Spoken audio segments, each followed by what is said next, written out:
Good morning, Vietnam. It is 3:30 here in old Seattle, Washington. You know, where the garden is, where the evergreen trees might be. And I'm going to make myself get down to Mississippi. Talk to my boy, Gypsy Soul Circus. It's going to be riveting. I tell you this right now. And I have a question for him. And I probably have a question for all you guys. Is so he's a fire eater, fire breather, fantastic man himself. I want to know, are fire eaters and also fire breathers, are they flow artists? Is that a flow art? You know? Can you float? Is that part of it? I mean, is it a different state? Is your mind in a different state? I want to ask him that question. So I'm excited for that. Good morning, good morning. I am glad that we are. I'm trying to. Oh yeah, I've been working on my beatboxing too. Check this out.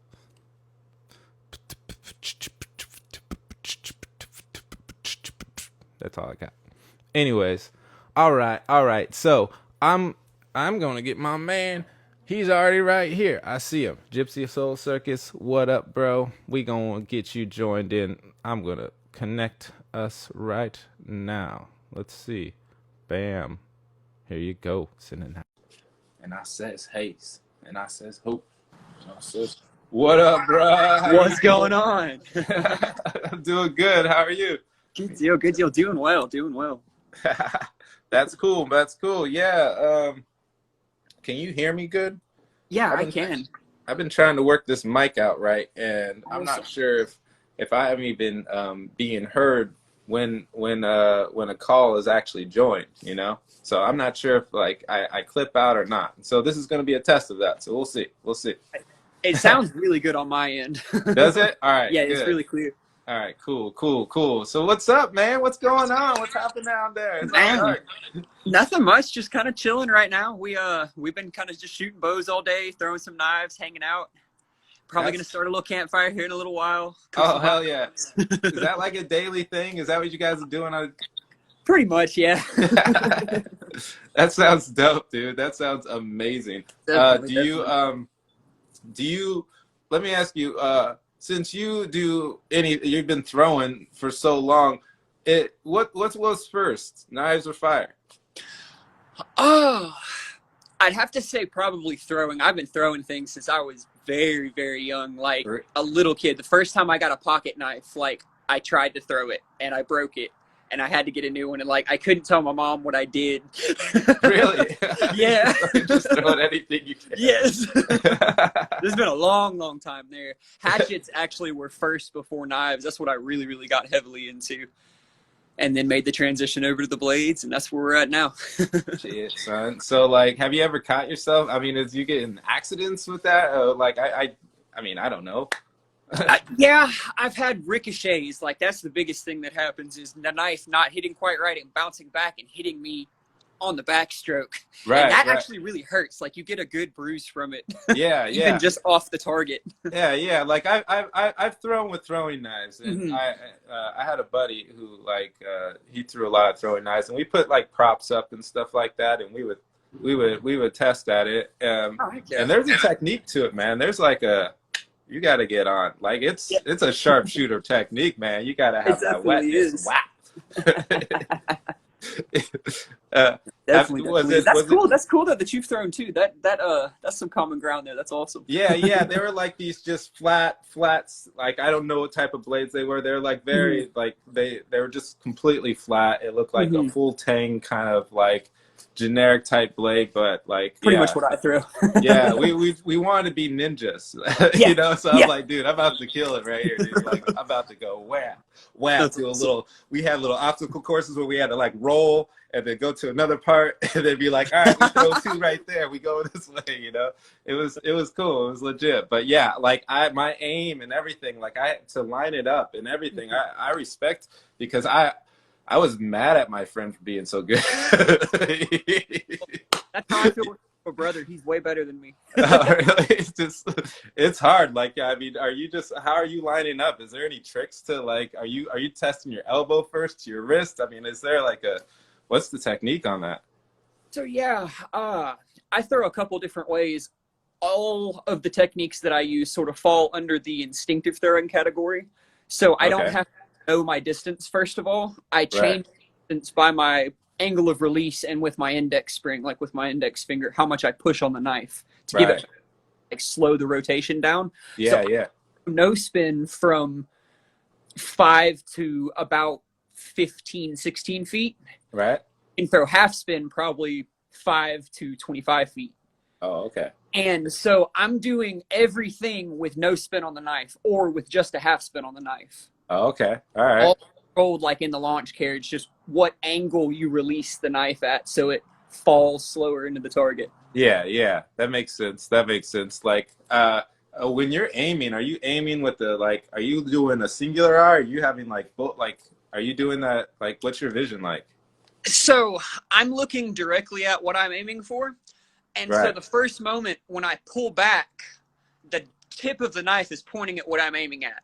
Right. Is it just And like then there's a moment where it changes direction, and now the bottom of the knife is pointing at what I'm aiming at. Oh, okay. And so you pull it into the spot that you're looking at. It's a All right. pull. It's not a throw. It's a very different mechanic. Right. Right. It's actually a Russian throwing method called skamp, and it means to cut. Oh, okay. So you're All right. cutting the blade into the target with like this whip action. It's very, very fast. It makes like self-defense really possible with knife throwing just because Oh, you don't really? have distance. You can throw from any distance. Yeah, yeah, yeah. Especially if you that's yeah. I do have like a newfound respect just for any target practice personally Oh, because yeah. that's a very delicate way of like, I don't know, aiming. Like it's a It's it's very direct, and you're not using your muscles at all. It's all your tendons, your elastic forces. really, it's emotion. Yeah. It's kind of like when You're throwing people from play your body. The baseball, turn is what, football. Yeah, just that. Once the mechanics is just down, yeah, that's yeah, it's it. just pulling your body into the throw. Right. Yeah, that's hilarious. That's dope. That's cool. Yeah, I like super respectful of that. Yeah, like so like when I do see those and I'm like, man, that's impressive. You're like on your compounds or like I mean I don't know the names of any of the stuff, but like I know good targeting when I see good targeting. Well, thank you very much. And here, hold on one second. I'm gonna get some better lighting here. Yeah. I feel like I'm talking I just realized to the the sun void. went down. Like hello. I do it. I knew I was going to hell. Oh, okay. How is that? There we go. Yeah, that's perfect. There we go. Still a little hard to see me, but we can see a little bit better. Yeah, now you're backlit. You're like, Oh, yeah. You're like a superhero. Thank you. So, what about when did you get into like fire breathing and fire eating? Like, how did you get into that? Which one came first, too? By the way. So, I'm like a stereotypical. I was a magician before I was a fire artist, and I sort of bridged that gap when I was about 16, 17 years old. Right. And I very first started out with powder breathing, which is like using cornstarch to breathe. Oh, yeah. By the way, let me interrupt you just 1 second. We are talking to Gypsy Soul Circus official, by the way, just in case anybody jumped in. All right, keep on going, man. Thank you. So yeah, I started originally with like cornstarch breathing instead of like oil breathing, and I had seen a Mythbusters episode where like they use like a road flare and like this hand thing. I was like, I can do that. Yeah, the cornstarch. I did try the cornstarch. I tried that too. Oh, nice. Heck yeah. Yeah. Oh, yeah. How did it go? How'd it go? Oh, it was fine. It was just powdery all over my face. Like, I mean, I kind of had a distance. I didn't really prefer it myself. I didn't like the theatrics of it. It looked like I just had crack. Or just like, how do I play this off in a video? Like, if I was to like concert this out, And I'm like, I don't know. That's awesome. So yeah, then I just went to the oil. So heck yeah, that's what I do now. Right. And like that oil is actually kind of hard to find, at least around here. It is. And I'm like, geez Louise. But yeah, like, because even your distance, even when you're like, bro, like it's amazing. You're Thank you. like, your fire breathing, you're just going so long. You're Thank you. so long, and for how much are you containing in your mouth at that time, or is it just on the delicacies of how you're blowing it out now? It's more so, like you said, the delicacies of how I'm atomizing the fuel and how much breath pressure I'm using to push the fuel. I'm Right, actually blowing a lot softer than it looks like I'm blowing. right, It's like just misty, carrying really right, well because it's got good power. right. And Oh, you can sustain that really long. Like I do a lot of cardio. That's key to oh, your fire breathing. right. Yeah. That makes sense. Yeah. Does in that experience of anything, have you ever? I mean, because you are doing turns and you're doing everything. Have you ever caught yourself? Has there been any close calls? Any things you would recommend people to make sure to understand before even attempting things like this? Because people want to hear you. Yeah, uh, I definitely have had a few close calls in my career, a few very, very close calls. Right. I've caught my face, I've caught my clothing. I've never caught anything around me on fire, but it's normally myself. And that's a lot of the time with fire breathing and with fire eating, you are the one that gets hurt when Sure. you fire eating or fire breathing. So always keep that in mind. And like audience safety is huge. You have to keep in mind where you're blowing your fuel. If you're blowing unatomized fuel out into the crowd, that's a risk for someone out there to catch chemical pneumonia. And Right. you got to be really, really careful about where you're breathing your fire, what's Right. around Right. you, and you're not Yes. eating anything else. Yeah. And so, yeah, my biggest tip for anyone, and I know people have said this 1,000 times over, get a good instructor. Yes. Get you a good instructor and a matrix safety blanket. It will save your life every time. Yeah, those matrix safety blankets are on point.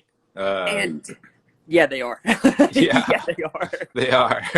I've thrown mine off of a mountaintop. I've thrown mine in a river. Like I've literally just set it on fire just to see how long it would burn and no damage whatsoever. For like Yeah, 5 minutes, the entire blanket was just on fire. yeah. That's pretty legit. That's pretty legit. Like, so like, with now I see that you're doing something with Tom, and your guys he's sponsoring. Like, what's that all about? How's that going?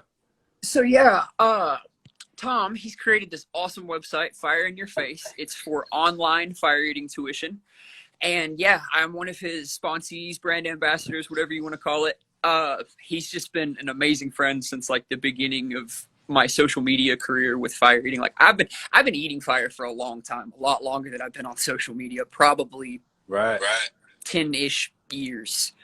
I was originally starting with like non-hollow torches, and I finally saw some YouTube videos of Shade and Adam Lobo back in the day, and I was like, wow, I can do that. I gotta learn that. And so took it from there, and then met Tom when I very, very first started on Instagram, and we just kind of like have back and forth through all of this to the point that we are now. And yeah, you can use my code Gypsy at his site and get 15% off your fire eating tuition with him. I actually have some students of my own, but like I'm not taking any new students on at this point. Right. I'm working on refocusing on Gypsy Soul Circus, getting what we've got coming out going. It's already dark out here, like it's nighttime, and I'm just realizing that like just like I'm trying to look at every curvature of your face right now. Trying to see. There we go. There's the reality of you. There's the reality. I don't know. Awesome. I thought I was talking to a ghost this whole time. That's you. I am here. It's great. It's great. All right. Which goes to all right. So brings out. So Gypsy Soul Circus. What you're saying you're working on? Like, go on with that. What are you saying? Got you. So yeah, I have a little collective of flow artists, circus artists, sideshow artists. They're all absolutely amazing at what they do, and they're just great people, great friends. Right. I can't be happy enough who I have in my team. And so this year we're going to try to be doing live online circus performances choreographed with us across countries. I like Tom. He is one of the members that's going to be like in some of these lives with us. My friend Connor, you know Connor Trippy. Yeah. He's going to be in this with us. Tracy Ann over in England, she's going to be in them. So it's a way that we can bridge this huge gap in between us and link us up. And especially in the midst of the pandemic, when we I can't agree. really get work in person, we can do it online.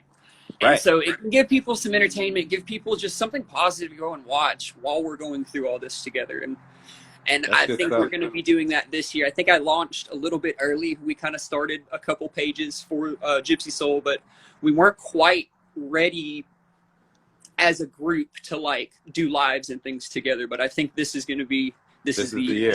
time. Yep, we're You ready. know, I'm feeling like there's this like surge of like this connection now starting to happen where we're trying to like really interact with each other, especially within our community. At least that's what I'm starting to do now.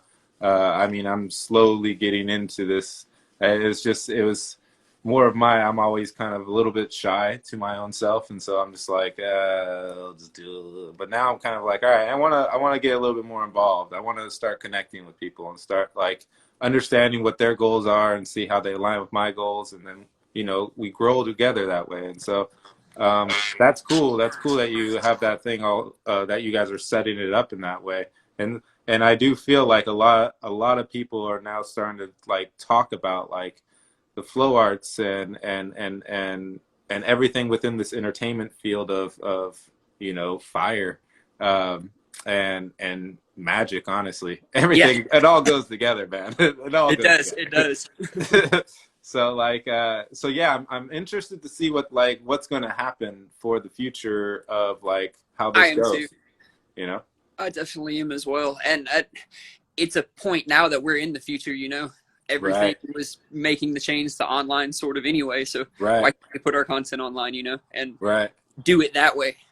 Yeah, no, I agree. I do agree. Do you like, yeah, it's a like, I have a love-hate relationship with the internet. I do too. 100%. Oh man, like when you say stuff like that, I'm like, oh, like that's cool, we're connecting, but man, we're missing nature. You know what I mean? 100%. Look, I'm an introvert. I feel you 100. Yeah, I can't believe I'm sitting here talking to you right now. Like, yeah, I'm usually like, all right, I gotta go. Like, I gotta get outside. Like, I have to. Like, yeah, that's where I kind of reconnect with everything, you know. And so, so it's kind of.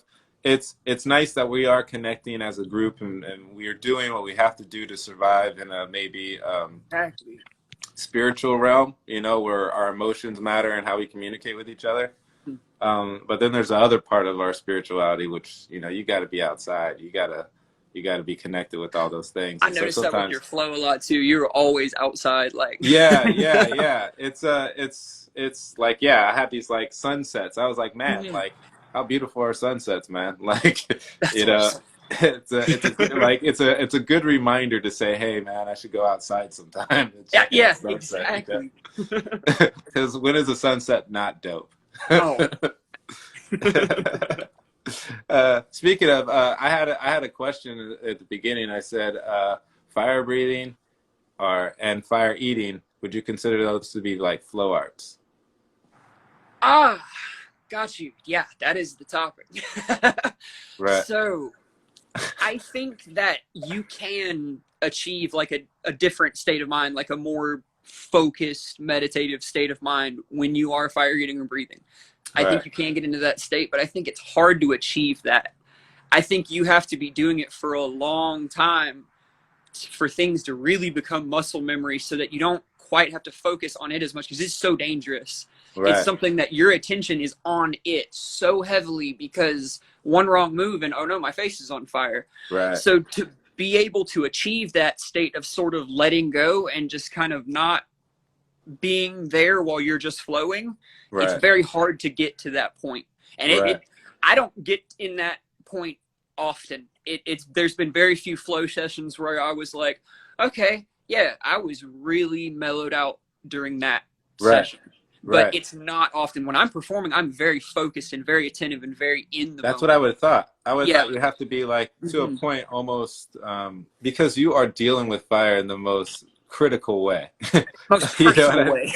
You know, it's like out of the two things to you know, mess with fires with, is eating and breathing it. Like those are the you know, those are some rough lives right there. And you do definitely hear those horror stories of like incidents that happen. And and nobody's immune to Oh it. yeah. So it's like you always have to be so much There. on point that I wouldn't know it as like something that would requirement as a requirement of like what people say when they get to a flow state or a flow, and I'm not seasoned enough to know, and so that's what I was like, yeah, from somebody who has been doing this for so long, I think you would Thank you. know. Thank you. Thank you. Yeah. But yeah, that's just kind of how I feel.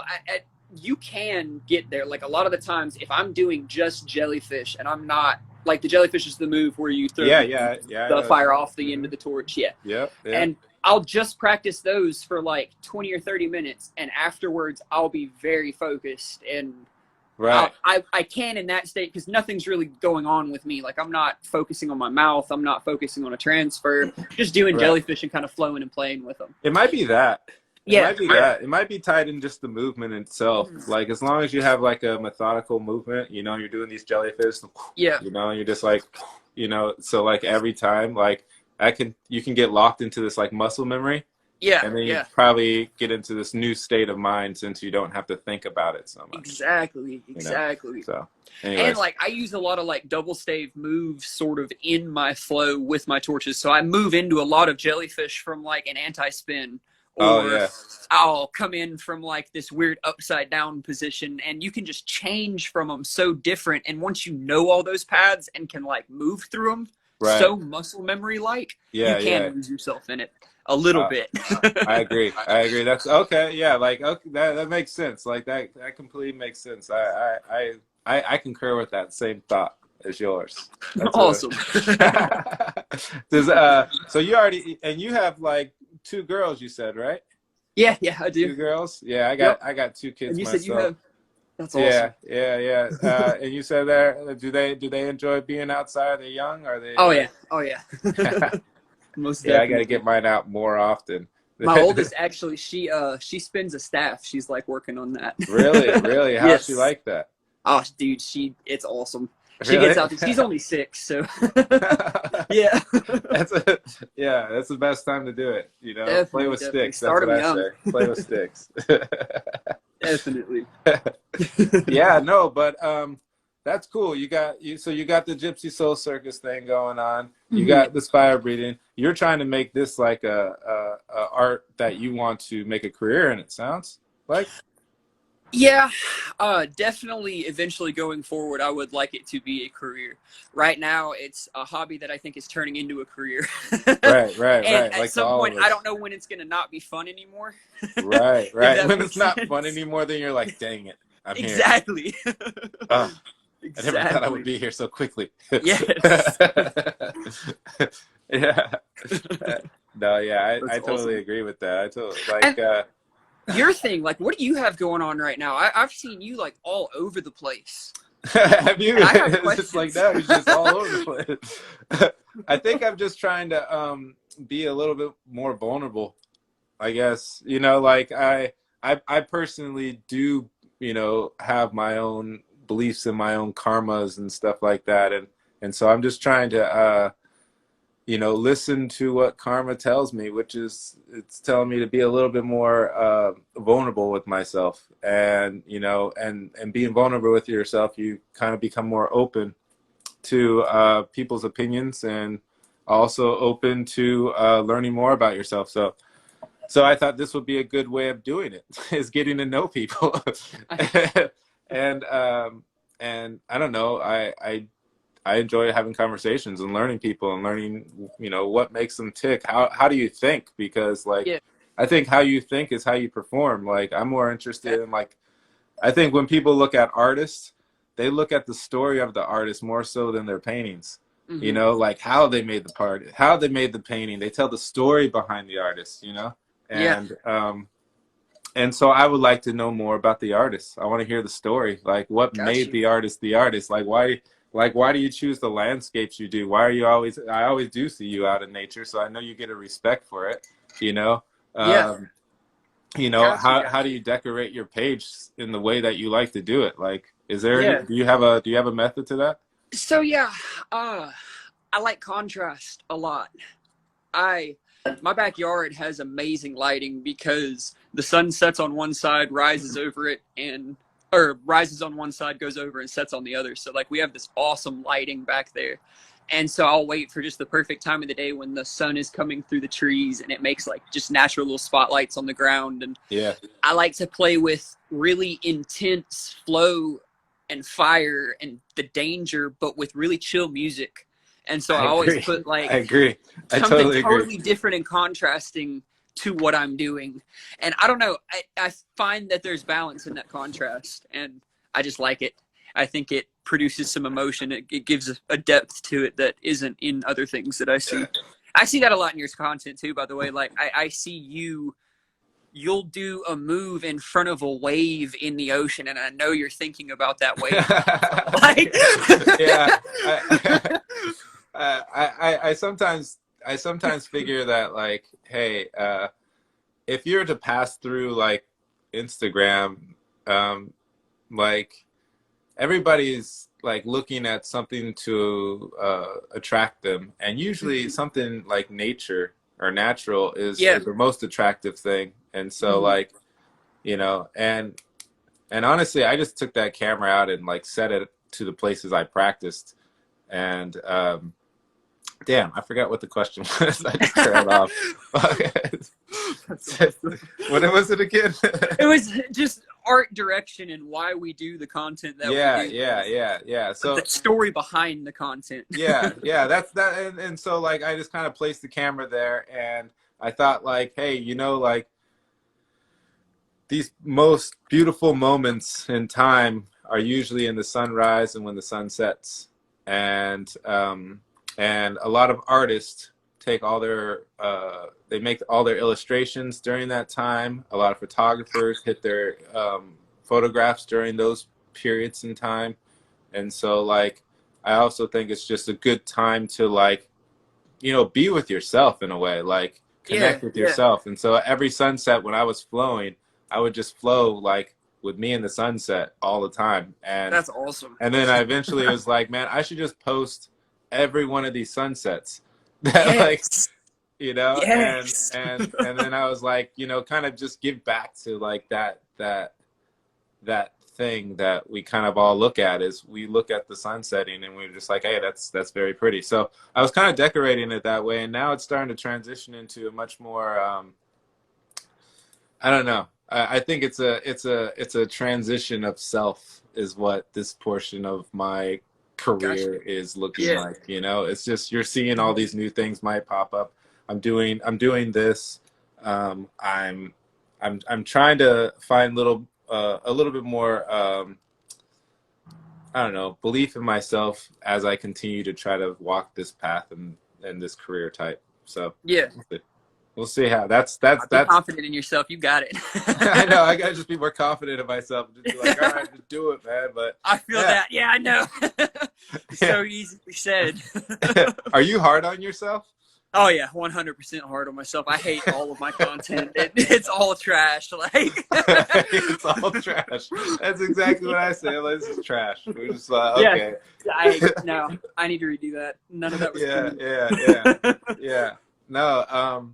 Yeah, eventually at some point though, man, I would love to like get something where we're like all connected. I would love to do a performance. I would love to make something bigger that 100%. Will kind of collaborate us like in a centralized area to make something that might be a cool show.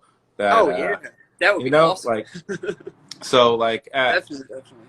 At some point, you know, I think that can happen as we grow as a community, and eventually as the times and seasons pass, hopefully we can get to where things are a little more. Yeah, exactly. But yeah, anyways, like, dude, this is like, I already hit 30 minutes with you. As like, I always try to keep these things to a nice little. That's crazy.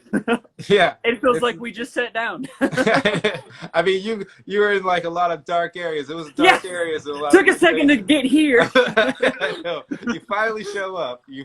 Show up. Finally made it. All right. Well, it was good talking with you, man. I'll talk to you later. Great talking to you too. Definitely. Yeah. All right. Thank you so much, brother. Peace out.